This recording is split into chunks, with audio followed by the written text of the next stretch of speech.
You're listening to Biz-Souls, the business podcast with an edge, hosted by me, Rona Lewis, and Jeffrey Hansler. Tune in for perspectives and discoveries about the changing world of business. It's time to connect to the heart, soul, and humor of how business gets done. We're back. Did you miss us? I'm Rona Lewis. I'm Jeffrey Hansler, and we get to the heart and soul of business and the people that make it happen. And this is Biz-Souls. I didn't get a chance to say that. Oh, well. Because you just ran into what I was saying. Sorry. Well, you want to do it again? Start No. over? Okay. Well, No, we're letting everyone, because we are nothing if not transparent.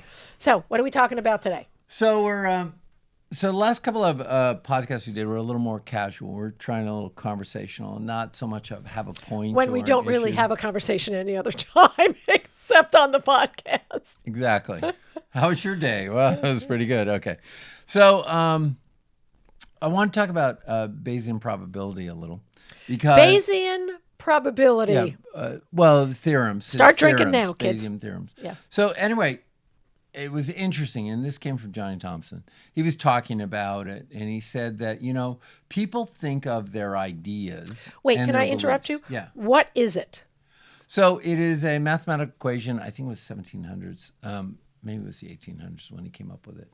And what it is a way to calculate probability. If you know one thing and you don't know another, what is the probability that the other will occur, knowing that you have one piece of information? It could be, so it's like if you have A, what's the probability of B happening?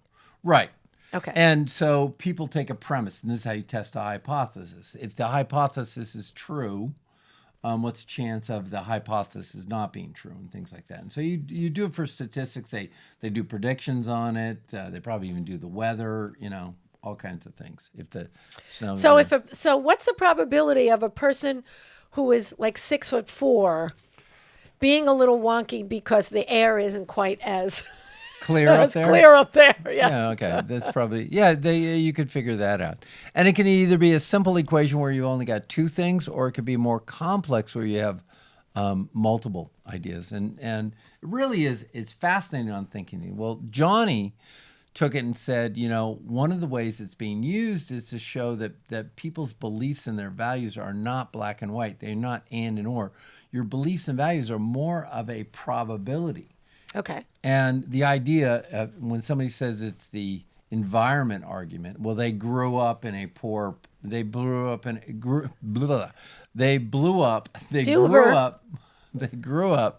family that didn't read. So of course they didn't read. That's an environment argument. Okay. So what's the probability that somebody grows up in an ignorant household, that a literate household, not ignorant, an illiterate household that can read, something like that? And so it's used to predict things. And what he was saying is our beliefs are not absolutes. They're not about truth. They're not about right or wrong. They're really more about a probability. And right now, this is what's going on the internet. And this is why it's fascinating. The people have just accepted, and this is straight out of Rules for Radicals book, which is the more you repeat a message, it doesn't matter if it's true or not. The more you repeat a message, the more people are going to believe it because they hear it so often. It skews mental probability in a way, in a sense of it. And so people should just, instead of like right now, people look at the internet, they see an opinion. I disagree with that. It's wrong. That's bad. That's a lie. This is this. What they should do instead is think, I wonder what the probability of that is. Okay. So what this is saying from that whole long soliloquy that you just gave is that we tend to lose critical thinking because of everything on the internet. Right. Not only we're not asking questions about the probability of it being true. Let's change that you're not losing critical thinking because of the internet. Well, you're not using it. No, the internet is literally being used right now to drive critical thinking out, to actually create a world of people that cannot think. Right now, the internet is almost becoming an enemy, and social media is becoming an enemy. That I can agree with. Yeah. And So how do you deal with that, though? Do you shut off the internet and say you can't have any internet? That sounds like a communist country. But that's what they're doing in a lot of schools. They're not allowing social media or phones anymore because it's getting out of hand. Yeah, and then who are the teachers, and what are they teaching the kids? Because they're as biased, if not more biased, than anybody else, as we've heard about in the news. What do you mean? Teachers? Yeah, they've been pushing the left agenda and all that stuff. Whether that's true or not, I don't know. But he read it on the internet, so it must be true. Exactly. You kind of walked into that one. Do you see how it goes? Do you see how that goes? Yeah. Okay. And I don't know that it's, guess who's not left?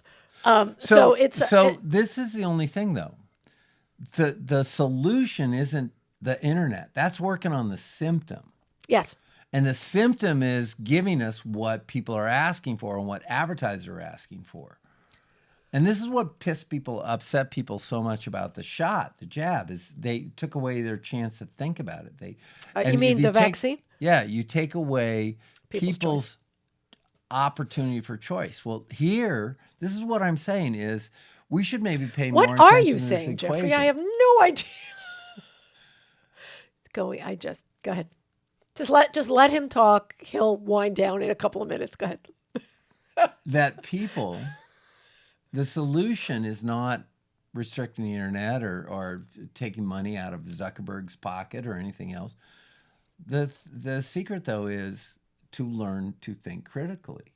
And to do that, you need something ground. And there's nothing. So what's your suggestion for that? Is we should deal more and understand the value of the Bayesian theorems. So that's all right. So that's what we should do. Let's look at the cursed hows. How do you suggest we do that? Well, first of all, you start talking about this at school. So we actually could talk about a subject like in math or in philosophy or something that's useful and talk about how we form our beliefs. They don't teach about how we form our beliefs. They ask us just to believe. There's nationalism, socialism, communism, all these isms. Mm-hmm. As Ferris Bueller says, as Ferris Bueller said that John Lennon said, I'm not an ism. I'm not an ism, right. So what you're saying is we've lost the ability to think. That's what you think. No, we haven't lost it. No. See, that's it. That's passive. We've lost it. We've given it. We're giving it up on a daily basis. Okay. And what we need to do is we need to take charge of it. We need to take responsibility for this. Okay. So it's just like, and I heard this author this morning. This author's been banded. Stossel had him on. This author's written something. The curve, the something curve, wasn't the dummy curve. It was the probability. Anyway, it was probability curve. And he just talked about how people, how mathematics is really the foundation of the world. I've heard that from more than one person, mostly math teachers, but yes, I have heard it because everything is math. Probabilities, systems, right. The universe, the solar, the creation of the world. Right. Us, we're math. Right. So maybe we should just focus on math. The what do you call it? What's the curve? The spiral. Vortex? No. It's something. I can't remember. That guy we did the guy we did the what guy? Who the inventor who had the shell that had this. So who do you tune in for? Fibonacci. Fibonacci. That's what I'm thinking. Fibonacci. Jesus, Rona. I am the old. golden rectangle. Fibonacci. Yeah. That's not. The golden rectangle. Is that the golden rectangle? Okay. Yeah. Anyway, So Fibonacci it's in nature. It is. I agree. So if you want all the facts and all the names, come to Biz-Souls, because right here we're accurate down to the name, the who. I can't. I don't even know. The guy. The guy. Okay. The guy with the thing. Anyway, so if you want to, this is an incomplete thought. This whole series. I don't know. Yeah. So I don't know what you're trying to say. So bring this back to business. This is, as we forget sometimes, this is a business podcast. So how does this relate back to business? Not only does this relate back to business, it relates to all the podcasts we did. We did one on networking, we did one on joy, and we did one on, being Professional real, at work. Yeah. professional at work. And again, all of these are leading up to the point that I think we've been talking about all weekend, which is we were talking about what we're going to do and how to do it. The point is... I asked a simple question. This is like... The point is to get everything back on a track, to get business on track, to do better, to survive in the coming future. We just need to take more responsibility and understand that we are making choices. And the choices are we can choose to be lazy and grab somebody else's opinion, or we could choose to develop our own opinions and talk about them, communicate with them. And then if we talk about real things, we'll have real joy. We'll be able to attract the people in our lives that we want that are real, and you'll look professional at work. So that's the assumption from this theory. And the idea of this is that there is an equation for each of us. Okay. Aren't you happy? I don't know that, I don't think this is something we can, if you guys have an opinion on this, if you agree, I could really use your comments on this, because I'm not seeing the whole picture, and I don't think we're going to tie this up with a bow. I have to think about this for a little bit, and we should get Johnny on, and we'll talk. Yeah, and Michael, about this a little more. Michael wouldn't. I'm not Michael Woodenberg.